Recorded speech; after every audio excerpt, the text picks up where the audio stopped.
Pessoal, eu sou o João Cuti Neto e esse é o curso Noções de Engenharia de Tráfego. Eu sou engenheiro, eu ainda trabalho na CT faz mais de 30 anos. Eu também fui professor do Mackenzie durante 20 anos. Eu lecionava a disciplina Engenharia de Tráfego Urbano na Escola de Engenharia Civil. E eu tenho mestrado em Engenharia de Transportes pela Poli USP. Este vídeo é uma iniciativa pessoal. Então, não tem nada a ver com a CT, e com o Mackenzie, com ninguém. Eu resolvi fazer isso por minha conta, não tem dinheiro envolvido, eu não vou receber nada por isso, eu estou fazendo gratuitamente o acesso, a divulgação. Isso é para quem se interessa pelo tema, eventualmente aí vai precisar para algum concurso, alguma coisa assim. Todo esse trabalho é uma coisa relativamente informal, tá, gente? Não tem grandes produções, eu estou fazendo na minha casa, nas horas vagas.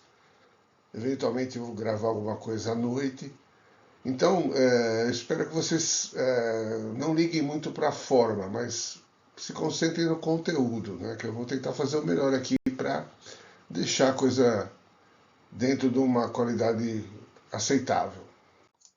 Então vamos começar com a parte um, que é a parte desse módulo, né? Vamos falar sobre engenharia de tráfego como um todo e sobre os elementos do tráfego. A engenharia de tráfego, a gente tem que, quem é da área sabe que é uma coisa que envolve a vida de todo mundo. Todo mundo se movimenta em algum momento, né? Pelas cidades, pelas estradas. Então, é uma atividade que afeta diretamente a população. Então, ela tem uma importância social muito grande, né? E é isso que principalmente eu me sinto gratificado de trabalhar nessa área. Quando a gente faz um bom trabalho, a gente está ajudando as pessoas, todas elas, né? Não só as que a gente conhece, mas todo mundo.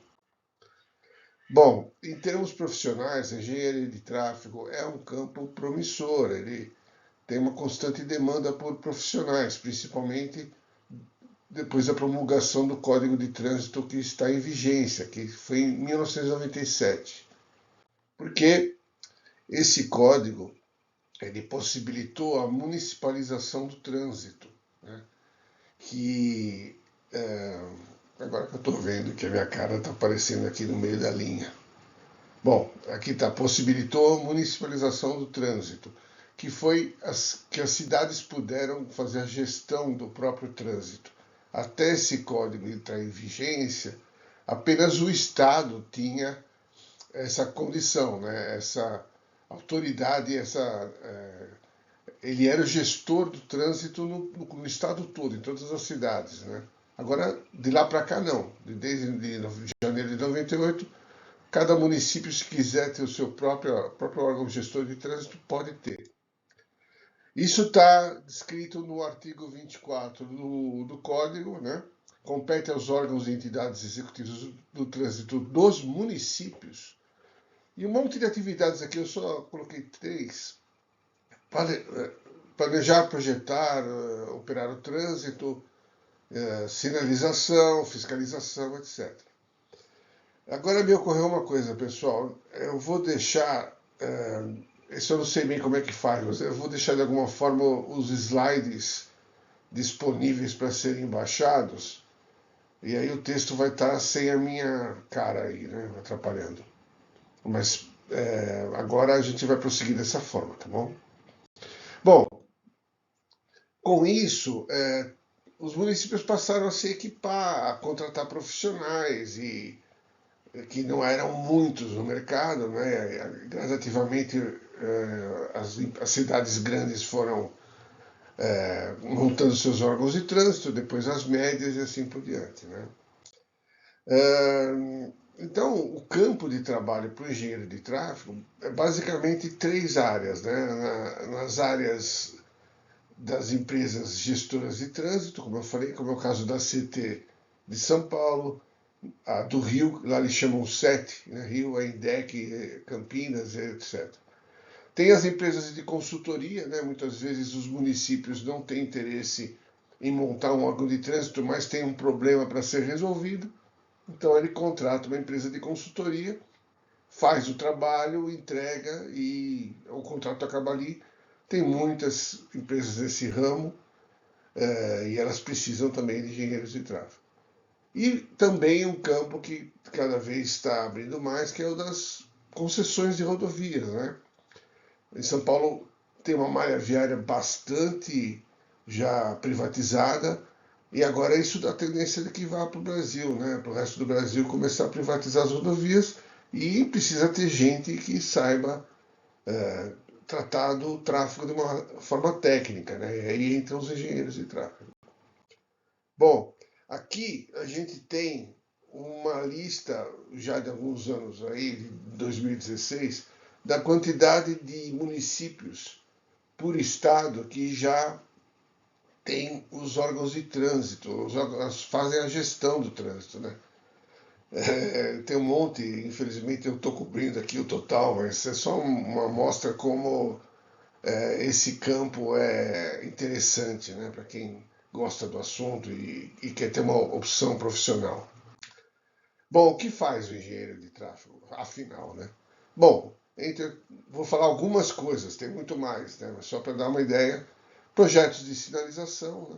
A rigor, qualquer sinalização que está na rua, seja placa, pintura, semáforo, precisa de um projeto de engenharia para ser implantado, né? E esse projeto tem que ser feito pelo órgão de trânsito por meio da sua equipe técnica, dos seus engenheiros de tráfego, né? Planejamento e organização do trânsito, isso também é uma tarefa que faz parte da gestão da mobilidade, né? Então, estudar a circulação das vias, a hierarquização das vias é um tema que depois a gente vai voltar mais para frente. Mudar o sistema viário para fazer alguma adaptação ou alguma otimização, né? A questão do transporte coletivo, evidentemente que quando a gente trata de mobilidade, o transporte coletivo é fundamental, né? E também estudar os impactos dos grandes empreendimentos. Esses grandes empreendimentos, o próprio código diz que quando você vai construir um empreendimento que vai atrair um número anormal de viagens para aquele lugar, né? Por exemplo, um shopping, um hospital, um estádio, você precisa antes estudar que impacto que aquilo lá vai ter no trânsito da região. E isso é uma área da engenharia de tráfego, né? Dimensionar esse impacto, né? E propor medidas para minimizar aquele impacto, para que aquele empreendimento não traga um prejuízo para o trânsito, né? Outra coisa importante é a operação do trânsito, né?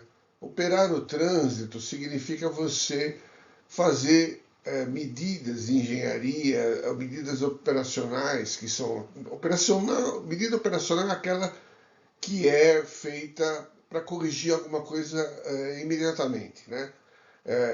Para você, em geral, desobstruir as vias ou promover mudanças temporárias, né? Para absorver algum impacto de alguma anomalia.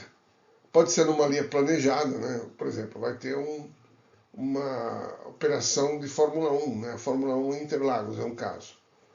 Você sabe que aquilo vai atrair viagens, então você consegue fazer planejamento operacional para minimizar esse impacto, facilitar a entrada e a saída dos espectadores, né?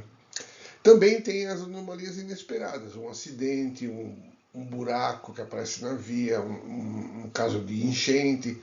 Então, tem esquemas operacionais, tem procedimentos que são feitos para agir nesses casos e isso se faz com as equipes de operação no trânsito, né?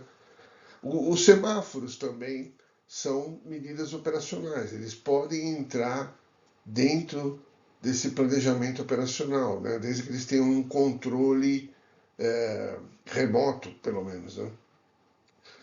E a manutenção da sinalização. Essa é uma atividade da operação. A operação que está passando pelo sistema viário frequentemente pode observar deficiências, pode observar possibilidades de ajustes na sinalização. Então, a operação é uma coisa essencial também. Né?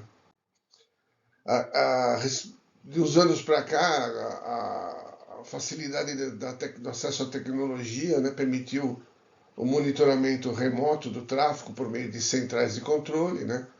Isso hoje é uma coisa relativamente barata e comum, e é muito importante, porque espalha os seus olhos pela cidade, né, e permite ações centralizadas e coordenadas com as equipes de campo. Bom, o objetivo da nossa conversa aqui, agora que eu já falei o que faz o engenheiro de tráfego, né, é fornecer os elementos básicos. Vocês vão conhecer, assim, o que é necessário para iniciar nessa área. Né? Tem uma limitação que é a questão do tráfego urbano. Né? A gente vai tratar desse tipo principalmente. Às vezes eu vou falar alguma coisa sobre o tráfego rodoviário, mas a aplicação mais direta desse nosso assunto aqui é o tráfego urbano. Bibliografia.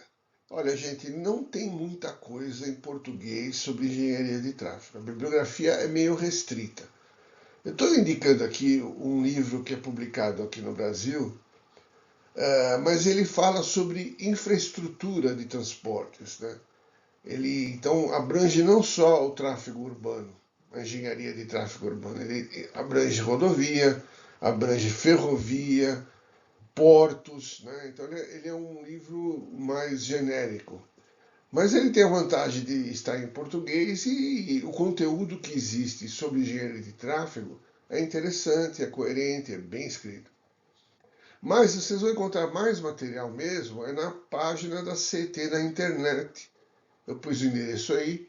Tem lá um link para publicações, então tem um monte de textos lá em português que foram escritos pela equipe técnica da CT. Né? Vocês podem fazer uma seleção lá do que vocês mais se interessam e baixar gratuitamente também. Está tudo lá em PDF. E, evidentemente, não se pode fazer engenharia de tráfego sem ter uma consulta constante ao código e aos manuais brasileiros de sinalização. Eu vou voltar a falar sobre esses manuais depois, tá? Vamos então para iniciar a parte da engenharia de tráfego, falando sobre os elementos do tráfego. A gente está falando do meio urbano, como eu disse, né? Então você tem necessidades de deslocamento. A população precisa fazer viagens, né? Para vários motivos. Né? E essas viagens têm que ser feitas em cima de certos critérios. Elas têm que ser feitas em segurança, né? As pessoas têm que sair e voltar em sãs, né? Tem que ter um mínimo de fluidez e velocidade. Não estou dizendo que tem que ser tudo correndo, não. Mas tem que ter fluidez, tem que andar. O trânsito pode ficar completamente parado o tempo todo. Tem que ter conforto e qualidade. Aí entram a sinalização, a condição da via, né? A questão do estacionamento. Né? O órgão de trânsito tem que se preocupar com a gestão do estacionamento. Por quê? O carro que está andando pela rua, ele saiu de uma vaga e vai para outra vaga. Né?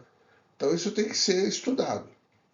Tem a questão ambiental, que é cada vez mais importante. Né? Você vê São Paulo, a poluição é gerada pelo trânsito. As indústrias não poluem mais, né? Porque saíram da cidade e outras que a emissão de poluentes é muito mais facilmente controlável. Né? Existem órgãos estaduais e municipais que cuidam disso. Né? E a questão da economia, que está ligada diretamente à fluidez, a gente vai ver. Mas o fato é que uma cidade que a mobilidade é difícil, acaba sendo uma cidade mais cara. Então aqui tem alguns artigos sobre o problema do estacionamento, né?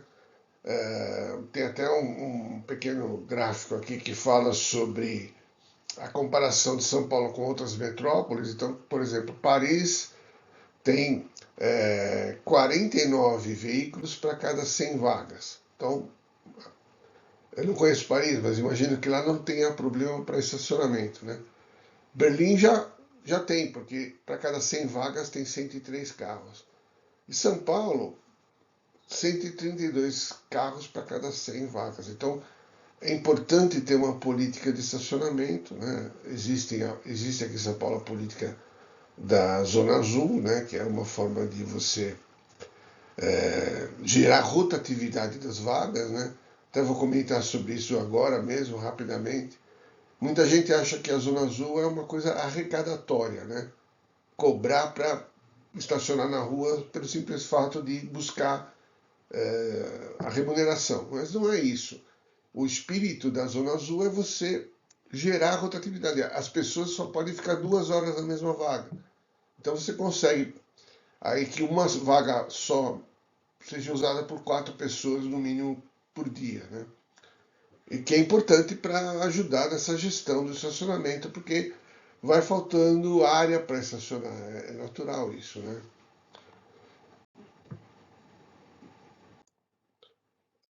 A questão da ambiental, né?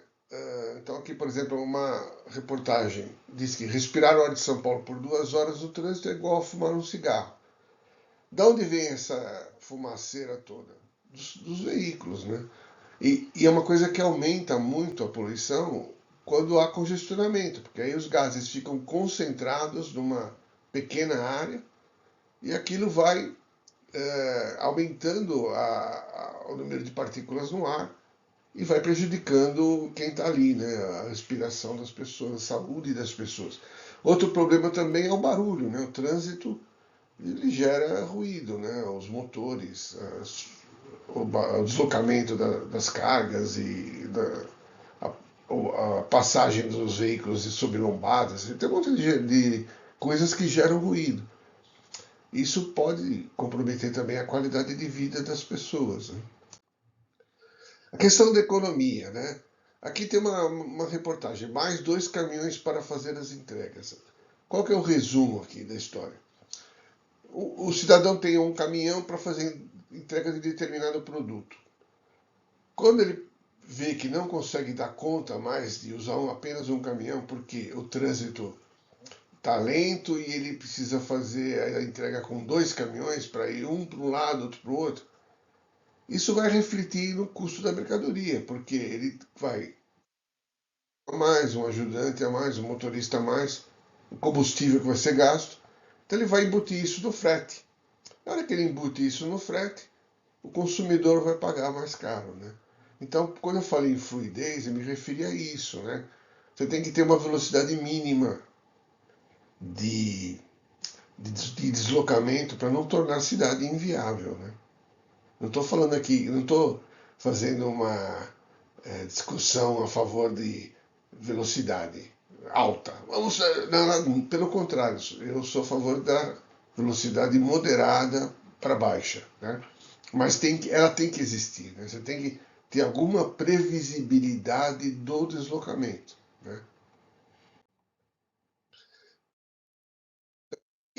Isso é um lado bem complicado de você ser engenheiro de tráfego, lidar com os agentes e os pontos de vista deles, né?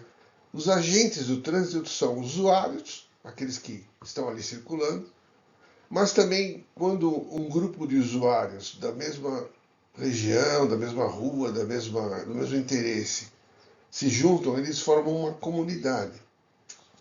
Tem outro agrupamento que são os grupos sociais e econômicos e tem o poder público, né? Então, vamos lá. Todo mundo é pedestre por definição. Mesmo que você faça tudo de carro, em algum momento você anda a pé. Então muitos são motoristas e pedestres, outros são pedestres e passageiros, né? Alguns são tudo isso, né? Inclusive ciclistas. E a gente tem aqui pontos de vista diferentes, né? Quando você é motorista, você quer se deslocar rápido, você fica aborrecido porque tem que ficar parando. Mas quando você é pedestre, você quer que o trânsito pare para você atravessar, né? Então quando você muda de ponto de vista, você muda de interesse também. E você quer ser contemplado, né? O ciclista ele quer que tenha espaço na rua para ele andar, né? Eu não estou entrando no mérito do que é certo e o que é errado. Estou dizendo que existem essas variações de necessidades. Então, por exemplo, quando vários moradores reivindicam uma lombada numa rua, ali a comunidade está pedindo uma lombada. Então, a engenharia de tráfego vai lá estudar se é possível pôr a lombada. Mas pode ser que o local mais adequado para uma lombada não interesse para o morador da casa em frente. Fala, não, aqui eu não quero. Então é algo que tem que ser administrado, né? Grupos sociais e econômicos. Vamos supor que, por exemplo, uma empresa resolva construir um shopping num bairro. A comunidade pode não querer aquele shopping lá. Então, os grupos econômicos têm um interesse, a comunidade tem outro, o grupo social tem outro, né? E tem também poder público. Ele, por exemplo, acha que fez um estudo lá e precisa fazer uma desapropriação para construir uma avenida. Ele está pensando num bem maior, né, numa população de milhões de pessoas que vão ter algum acesso melhorado. Mas ele vai atingir a comunidade. Por exemplo, os comerciantes não vão querer, vão se sentir prejudicados porque vai demolir as lojas dele, eles estão lá há trocentos anos e assim por diante. Então, gente, tem tema que os agentes do trânsito, eles têm pontos de vista muitas vezes diferentes. E o pior, muitas vezes é conflitante. Eles são conflitantes. O que é bom para um é ruim para o outro. E tudo isso passa pela engenharia de tráfego, porque você tem que lidar com isso, né? Você tem que tentar resolver isso. Então, para mim, né, essa é a arte da coisa. Você saber administrar os conflitos de deslocamento que tem numa cidade. Você não consegue solucionar um conflito. Você consegue administrar, controlar os conflitos. Atende parcialmente um, atende parcialmente o outro, de modo que ambos sejam razoavelmente atendidos, né? Por quê? É óbvio, né? Eu quero que o pedestre sempre atravesse quando ele chega na faixa de pedestre.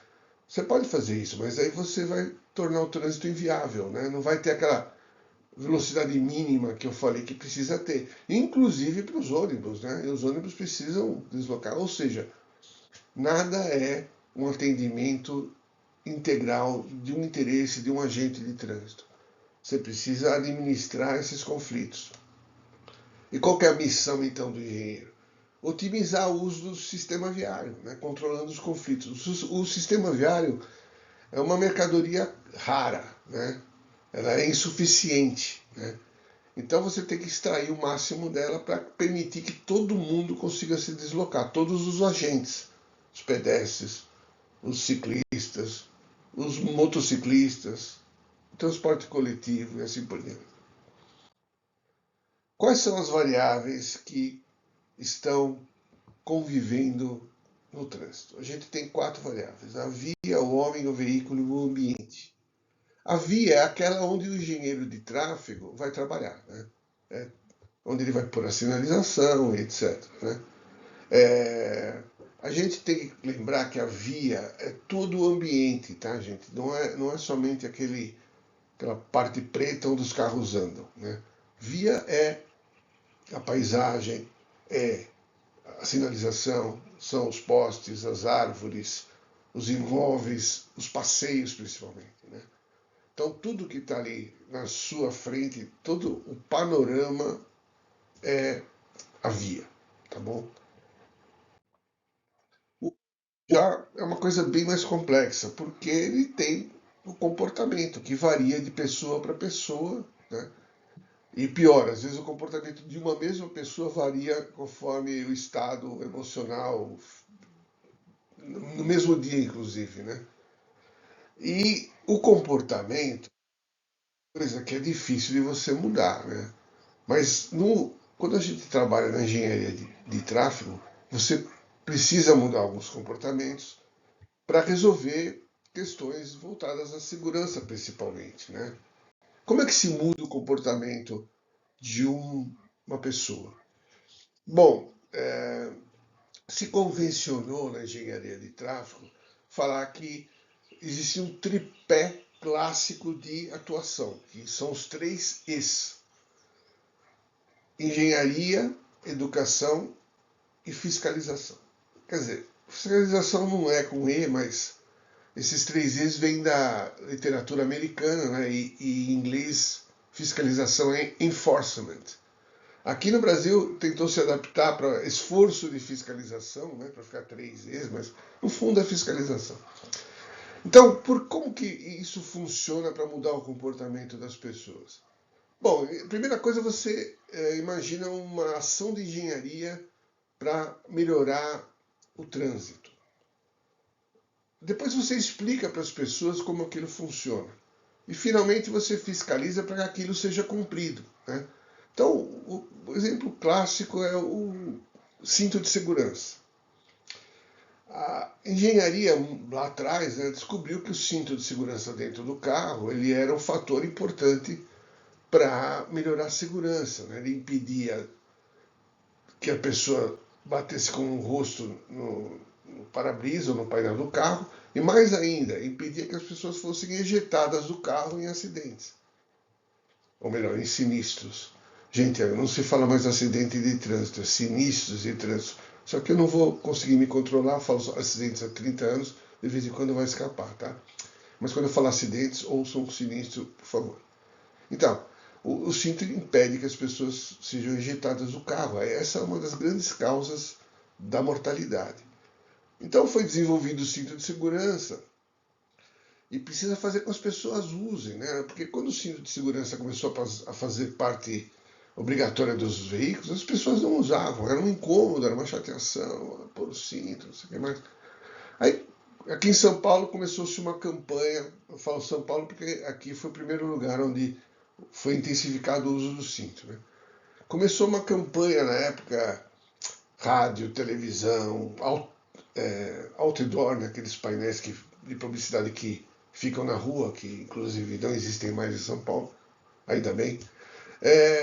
Panfletos dos semáforos e tudo mais, informando a importância daquele dispositivo.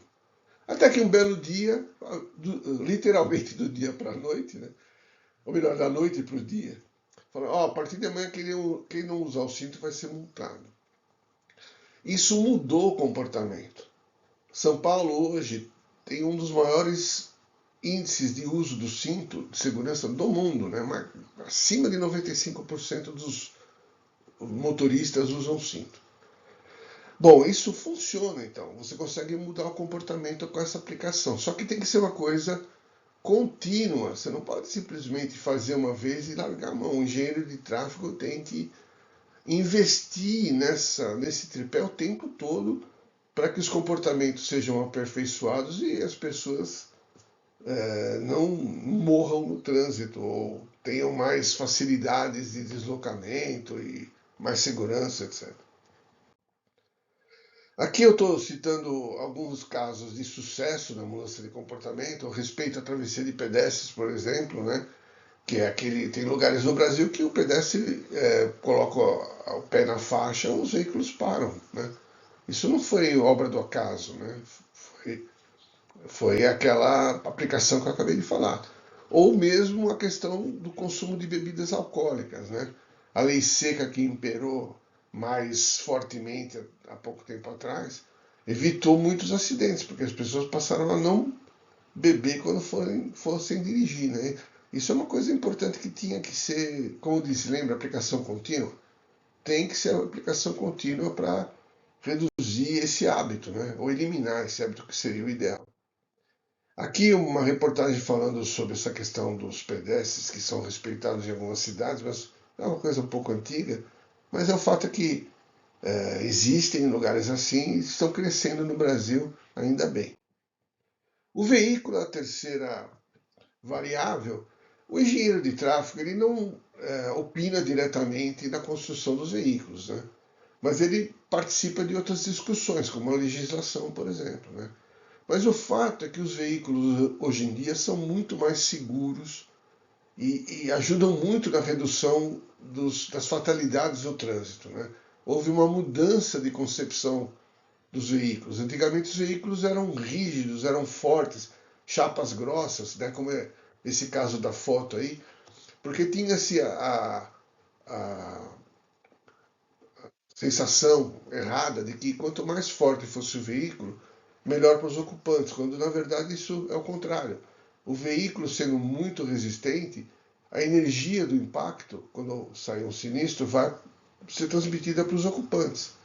É melhor que o veículo se deforme, absorva grande parte do impacto, evitando que isso seja refletido nos ocupantes, né? Então, hoje em dia, a gente vê que os carros eles se deformam muito facilmente, mas é dentro desse conceito de absorção de impactos, né? Outra coisa que mudou também é essa questão dos adereços, né, dos enfeites. Esse aqui tinha um avião pontudo aqui no capô, que era uma coisa terrível, né? No atropelamento, esse enfeite aqui ia fazer um grande dano ao pedestre. Hoje os carros têm a superfície lisa, né? Não existe mais essa história de enfeite, porque isso é uma coisa perigosa, né? Tem também aquilo que o CONTRAN, que o Conselho Nacional de Trânsito, obriga que os veículos tragam, são os acessórios obrigatórios, né?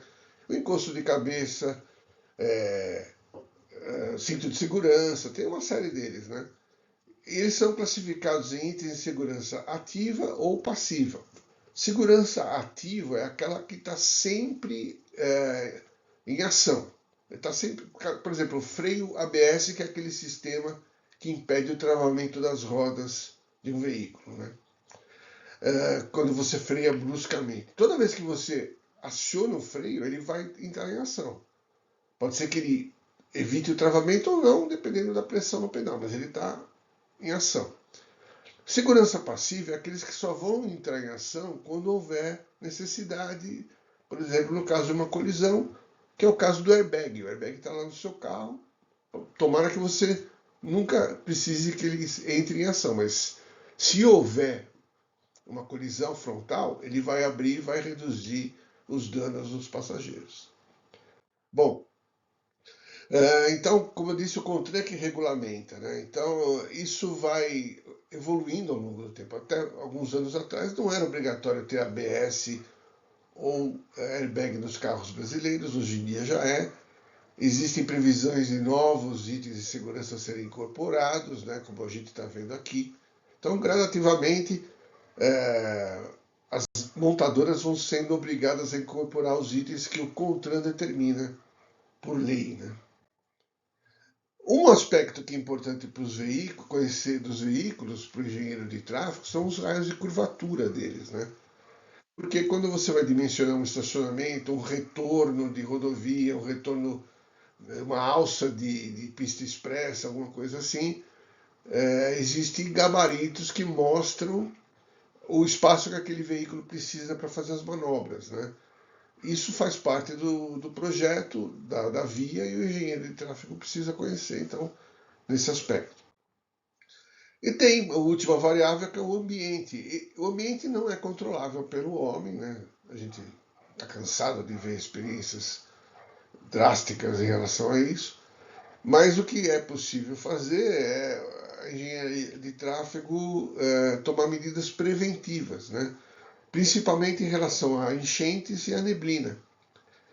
O serviço de meteorologia permite que você faça medidas preventivas em relação à enchente, e existem sensores que preveem não, que medem o campo visual quando há neblina, avisando se há necessidade ou não de tomar alguma medida operacional para reduzir o perigo, né? Então, esses são as quatro variáveis. Alguns, talvez décadas atrás, né, apareceu essa sigla aí, ITS, Intelligent Transport Systems, Sistemas Inteligentes de Transporte. O que é isso, no fundo, né? Aproveitando o barateamento, o acesso da eletrônica e do processamento de dados, né, a tecnologia, foi possível começar a integrar essas quatro variáveis de forma acessível para a população, né? Então você tem a informação, a computação e a logística trabalhando para integrar essas 4 variáveis que eu falei. Então, hoje em dia, a gente tem coisas como essa, por exemplo, a integração entre homem e via. O GPS que você tem no carro lá para te orientar pelos caminhos é um exemplo do ITS aplicado à engenharia de tráfego, né? A via é monitorada, você tem a situação do tráfego nela e o homem que está no veículo consegue saber essa informação. Interação entre homem e veículo. Tem muitos exemplos. Eu selecionei aqui, por exemplo, o caso do estacionamento automático. Tem carros que você avisa que você quer estacionar, ele para o carro para você, né? E o homem e o meio ambiente, por exemplo, o sensor de neblina que eu acabei de me referir. As rodovias que têm problema com neblina, elas têm esses sensores e que avisam, dão um alarme, olha, o campo visual está abaixo de 100 metros, por exemplo. E aí o pessoal operacional decide se vai ou não fazer alguma ação em cima disso. Por exemplo, um comboio, né? E o extremo do ITS são os veículos autoguiados, né? Gente, quando isso acontecer, as coisas vão se mudar muito na engenharia de tráfego. Alguns parâmetros vão ser diferentes, né?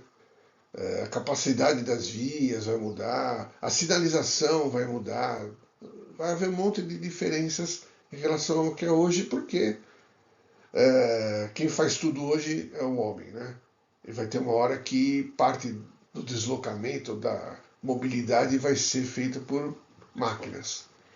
Vamos ver, né? Até quando isso vai chegar, né? Até quando e como vai chegar, né? Então, é isso. Com isso, a gente termina a parte 1, né? Eu vou tentar, como eu falei, colocar os slides para acesso de vocês. E a gente continua com a parte 2, falando de outros assuntos. Muito obrigado.